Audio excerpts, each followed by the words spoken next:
galera, bem-vindos de volta ao canal Tudo é História. Aqui quem fala é o professor Hilário Xavier e você está estudando em um canal integrante da plataforma do site www.passeidireto.com.br. Galera, entra lá no Passei Direto, siga o perfil do canal Tudo é História, me ajude a bater 1000 seguidores nessa importante plataforma. Será muito importante para mim atingir essa marca, beleza? Bom, galera, estou aqui para cumprir uma promessa que eu fiz para os seguidores do meu canal. Eu corrigi a prova da ESA faz pouco tempo, corrigi logo depois que a prova foi efetuada. E a galera da SpaceX pediu que eu fizesse o mesmo, corrigisse as questões de história da prova da SpaceX desse ano, de 2020, para ingresso em 2021.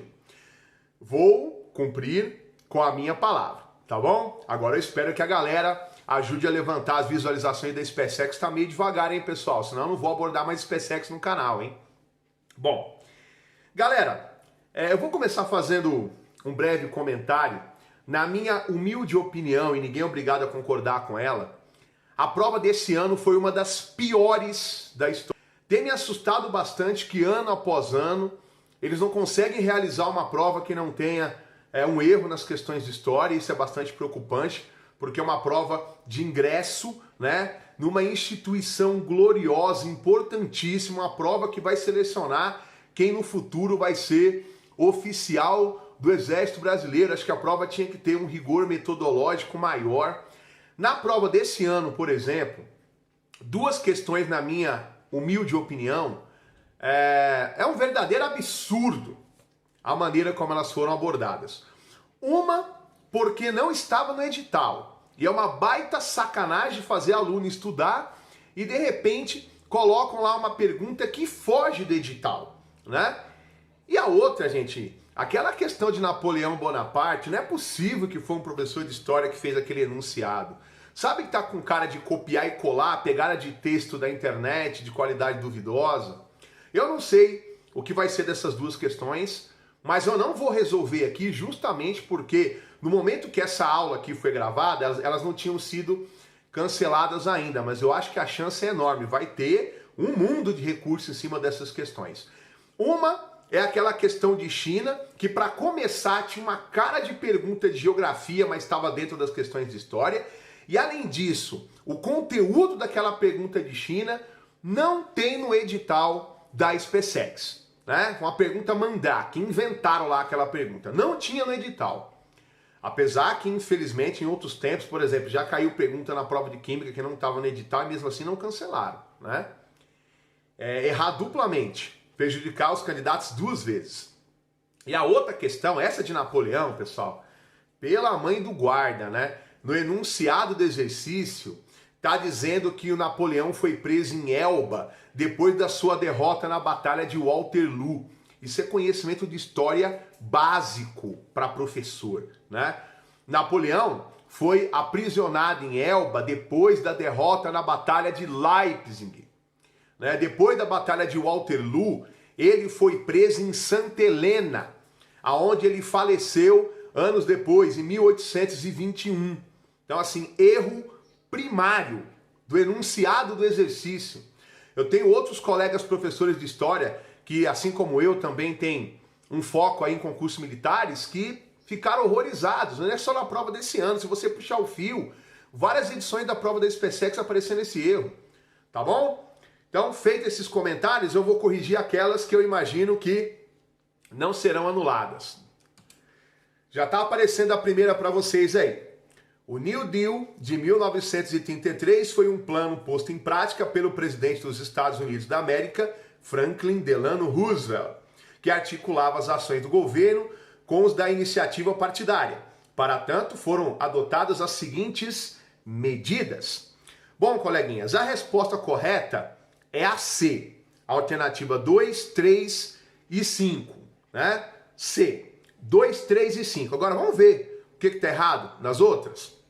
Então, se a 2, 3 e 5 estão corretas, né, a errada é a 1 e a 4. Vamos ver o que está errado? 1. Supervalorização do dólar para tornar as importações mais competitivas. Bom, coleguinhas, essa não está errada, está absurdamente errada. O que causou a crise de 29 em nada tem a ver com a supervalorização do dólar, né? Como que a economia americana estaria em crise com o dólar supervalorizado? Qual a lógica desse enunciado? A crise de 29 foi causada pela mescla de hiperprodução num contexto de pós-Primeira Guerra Mundial, onde a Europa não era mais capaz de absorver as mercadorias da indústria americana, e também o excesso de liberalismo econômico do Estado americano, que não interviu na economia quando necessário para conter os excessos. O que está errado na 4? Não intervenção na economia, pois o próprio mercado resolveria a crise. Bom, realmente, os presidentes dos Estados Unidos, eles não interviram na economia antes da crise. Mas depois da crise instaurada, né, o que resolveu a crise de 29 foi o New Deal, plano criado pelo presidente Franklin Delano Roosevelt, onde o Estado interferiu em diversas atividades do mercado. A crise foi solucionada com uma postura intervencionista do Estado americano. Então, por isso que a 1 e a 4 estão erradas, as outras estão corretas. Por exemplo, na 2, empréstimo do governo aos bancos para evitar mais falências? Sim, socorreu. O New Deal emprestou milhões para socorrer empresas que estavam falindo. A 3, a implantação de um sistema de seguridade social com a criação de seguro-desemprego? Tiveram que criar uma seguridade social, senão milhões teriam morrido de fome em meio à crise, por conta do desemprego. E a 5, criação de um vasto programa de obras públicas com o intuito de gerar novos empregos. Um dos pontos principais do New Deal foi o investimento pesado em construção civil, porque gera milhares de empregos. Então, para esse exercício aí, C. Belezinha, pessoal? Lembrando que é um gabarito extraoficial, né? Eu fiz aqui um gabarito, bateu com o de outros grandes concursos militares, bateu com excelente gabarito feito pelo pessoal do Estratégia, concursos militares, né? Então, eu mesmo fiz, bateu com deles, então tô passando para vocês, mas é extraoficial, tá, pessoal? Ah, porque você não confia no seu taco? Eu não confio nas loucuras de comissão de prova que colocam as perguntas sem pé nem cabeça. Vamos lá. Essa da crise de 29, quem estudou pelo canal Toda História, hein, gente? Olha, matou a pau, né? Durante a Primeira República, o domínio dos coronéis no campo era quase absoluto. Contudo, mostrou-se insuficiente para impedir que muitos trabalhadores rurais seguissem líderes messiânicos, que acenavam com a promessa de uma sociedade justa e fraterna. Vale a pena destacar o seguinte líder religioso nesse período. Olha aí, pessoal, você sabe que provas militares, né, elas adoram exercícios que cobram o nome de personagens. E ali no enunciado, durante a Primeira República, quer dizer, República Velha, de 1889 a 1930, né, na época do coronelismo, domínio dos coronéis no campo, né, contudo, não foi possível impedir, né, o avanço de líderes messiânicos e seus movimentos sociais, certo? Os coronéis não conseguiram impedir isso. Esse enunciado caberia para vários personagens, não caberia? Caberia para Antônio Conselheiro e Canudos, caberia para o monge João Maria lá no Contestado, né? Agora, nenhum dos dois está no enunciado.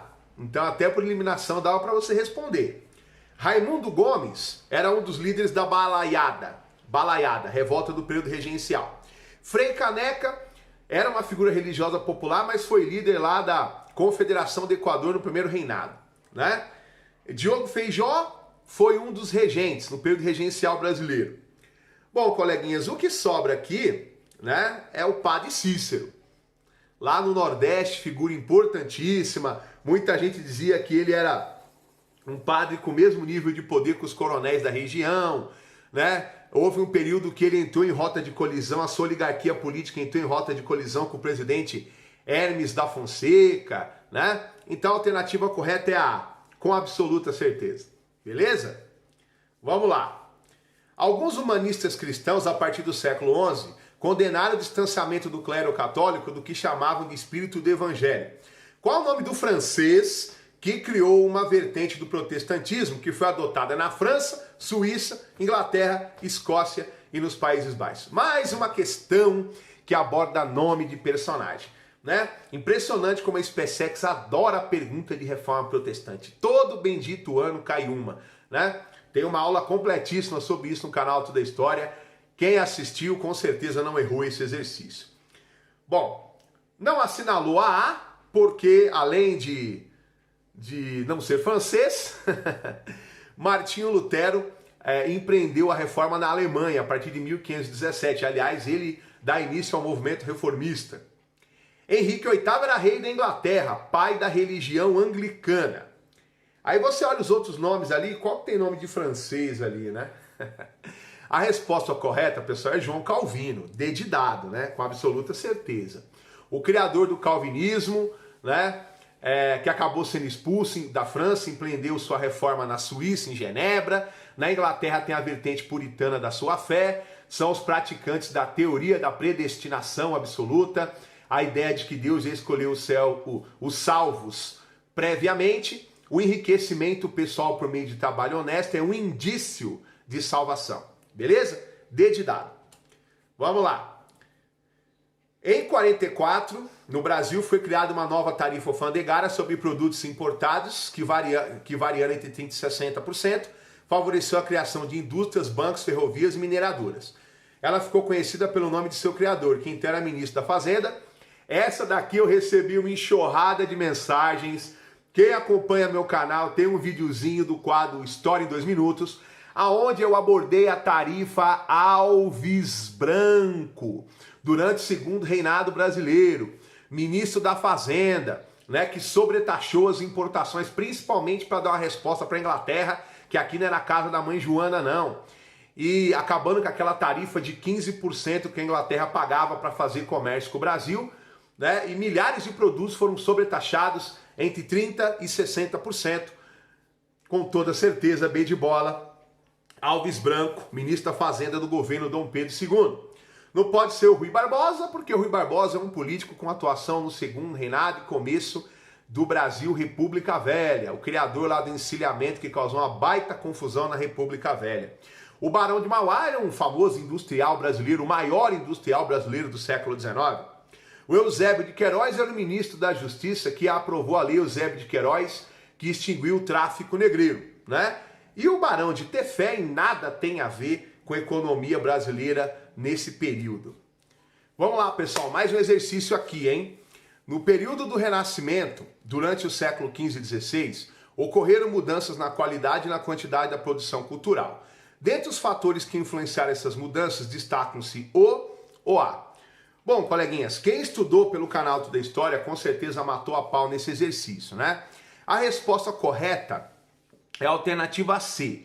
A 2 e a 4 estão corretas. Sim, o desenvolvimento da imprensa, depois que o Gutenberg criou a prensa mecânica, ajudou a popularizar a literatura e a arte. E o 4, os mecenas eram ricos burgueses que financiavam as obras de arte, e lógico que com financiamento mecenas lá nas cidades de Gênova e Veneza, o renascimento cultural teve início, né?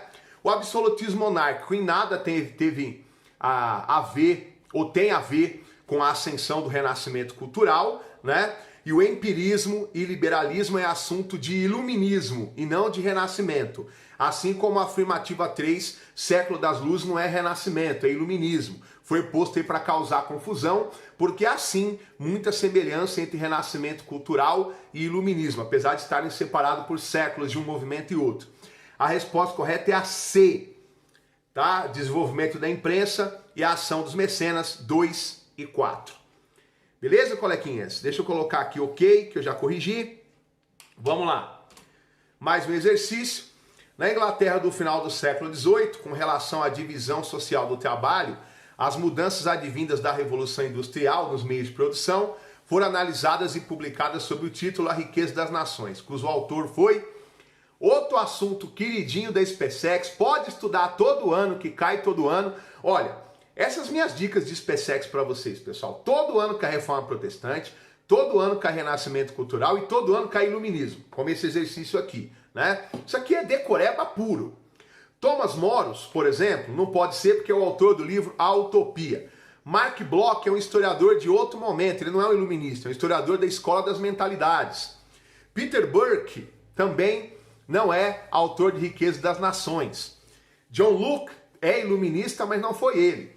O autor do livro Riqueza das Nações, que prega o liberalismo econômico, cuja ideia principal é que o Estado não pode intervir na economia, né? O pai do liberalismo clássico, o pai do capitalismo moderno, é o escocês Adam Smith. Então a resposta é B de bola, com toda certeza, tá bom? Pode confiar. Vamos lá. Durante a Guerra Fria de 45 a 91, a coexistência pacífica serviu como canal de entendimento entre capitalistas e socialistas. Contudo, não foi capaz de mitigar novos focos de tensão, tais como... Bom, gente, houve um período da Guerra Fria onde Estados Unidos e União Soviética deram uma segurada, né, colocaram o pé no freio por medo de uma guerra nuclear, né? Não foi o tempo todo ameaças, o tempo inteiro, né? Houve momentos que eles tentaram uma coexistência pacífica, não quer dizer que eles se amavam, mas eles sabiam que se enfrentando o mundo talvez não existisse mais, por medo de uma guerra nuclear. Agora, teve um lugar, como o enunciado está dizendo, né, que não foi possível evitar essa tensão entre capitalistas e socialistas. E esse lugar foi a África. Durante o processo de descolonização da África, quando os povos africanos estavam lutando para se libertarem, né, dos colonizadores europeus. E nesse processo, sim, logicamente que as ideologias capitalistas e socialistas estiveram ali em confronto. Porque não era um processo só para se libertar da sua metrópole. Também tinha aquela questão de qual sistema político seria aplicado após esse momento de independência. Então a resposta correta, pessoal, até por questão de eliminação, porque todos os outros assuntos em nada tem a ver com Guerra Fria diretamente, a resposta correta é a E, descolonização africana. Belezinha? Vamos lá. No Brasil do final do século XVIII, houve a decadência da mineração e a reanimação da produção agrícola. Para isso contribuíram... Bom, coleguinhas, a resposta é a C. A 1 e a 3, elas estão corretas, né? Olha lá, o aumento da população europeia com ampliação do mercado consumidor de gêneros tropicais, né? Lógico, se existem mais demanda, o Brasil produziu mais e vendeu para outros mercados, como algodão, cacau, tabaco e por aí vai na chamada Revolução Agrícola na época do Pombal. Então a 1 e a 3, olha o que diz a 3, a Revolução Industrial, né? A Revolução Industrial tem tudo a ver com isso porque aumentou as importações de matéria-prima em relação ao Brasil. Por que a 2 está errada? A extinção dos estados do Brasil, do Grão-Pará, Rio Negro, Maranhão, Piauí, nossa, tudo isso foi extinto? E se tivesse sido, o que tem a ver com o incremento agrícola, né? A 4, a abertura dos portos às nações amigas foi no século XIX, não no XVIII, né? Foi em 1808 a abertura dos portos às nações amigas. Assim como a fundação do Banco do Brasil pelo Dom João VI também foi no século XIX. Até por eliminação só sobrava essas alternativas, tá? Gabarito extraoficial, mas o meu bateu com o de muita gente aí. Então a resposta é a C, 1 e 3, belezinha? Vamos lá. A formação dos estados modernos fez desaparecer os laços de suzerania e vassalagem. Com isso foram formados na Europa. E aí, pessoal? O que se formou na Europa? Né? O que a burguesia deu para os reis para centralizar o poder na figura deles? Né? Criar os estados nacionais do tipo moderno. Para a burguesia poder, olha a pista, né? Acabar com a suzerania e vassalagem, com o poder dos senhores feudais. Só pode ser a A, né, pessoal? Os exércitos nacionais financiados pela burguesia para os reis da Europa, na transição do feudalismo para o capitalismo. E o último exercício, coleguinhas, alguns historiadores distinguem 2 modelos de colonização inglesa adotados na América do Norte, lá nos Estados Unidos. Qual conjunto de colônias inglesas assemelha ao modelo de colonização português no Brasil? Produção agrícola dedicada à exportação e realizada em grandes propriedades rurais. Nesse exercício aqui eles mandaram bem, fizeram um enunciado inteligente, né? Vocês sabem que os Estados Unidos tiveram dupla colonização, não de nacionalidade europeia, eles foram colonizados por inglês, não é isso que eu estou falando. Estou dizendo que 2 modelos de colonizações distintas, assim fica melhor. No norte, as chamadas colônias de povoamento, criadas por ingleses puritanos, né? No norte criaram uma economia com manufatura, policultura, mão de obra livre assalariada, enquanto no sul dos Estados Unidos, a grande lavoura do algodão, do tabaco, do anil, com mão de obra escrava. Então, o lado lá que se assemelha mais ao Brasil é o sul dos Estados Unidos. Então a resposta é a D de dado, o conjunto de colônias do sul. Beleza, pessoal? Promessa cumprida. Pô, mereço no mínimo um like aí, né? Que você mande essa aula no WhatsApp, pra galera poder entender o seu desempenho na prova desse ano. É sempre bom dar uma analisada nisso, entender porque aqueles dois exercícios são um absurdo, aquele de China e esse de Napoleão mais ainda, né? Aqui no canal Tudo é História você fica plugado e inteirado de tudo que acontece nos concursos militares. Um abraço e até a próxima aula aqui no canal Tudo é História.